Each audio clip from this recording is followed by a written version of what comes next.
In Ristevsky, near the scene at St. Francis of Rome Catholic Church. Hayden, what can you tell us?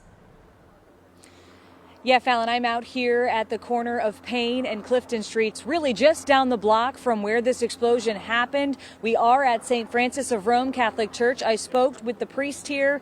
He said that it was a very loud explosion and it shook the whole church. This is the media staging area, so we are expecting that any fire officials or emergency management officials will come out here. But I also want to introduce you to Jean Reed. She is a neighbor who lives on Payne Street, just a few doors down from the explosion. Jean, thanks for talking with us. First of all, how are you doing? I'm good. Very blessed that nothing major happened with our house or for us. Yeah. So tell me about what happened this afternoon. Were you home and then just heard this blast? Just at home, brewing some coffee, and all of a sudden it was just a loud noise. The house shook and rattled, and the electricity went off, flashed off and on for just a few seconds, and then we just ran out the back to the alleyway and then looked down the street. It's about maybe 6 or 7 houses from where the plant is, and saw some flames shooting out and just smoke everywhere. And so our major concern was for the folks that are there. Hopefully they're all right. And can you give us any insight as to what they do at that plant? How long have you lived in the area? Do you know what they're doing there?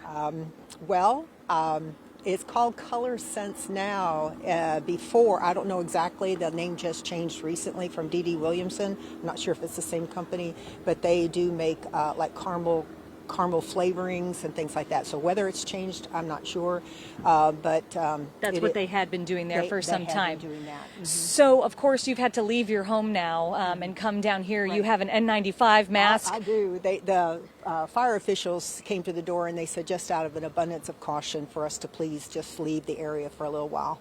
And so, but the majority of the smoke and the you could almost taste it, you know, that they said it was a hazmat situation. So they had most of the wind direction is facing toward downtown versus up here. So you guys came to walk up here just to try to, you know, be in the safest place as possible. You've got those masks, and you said your home fared pretty well. Any damage that you could see at first? I did notice, we went around the house to see if there was any broken windows. We had several neighbors that had broken windows.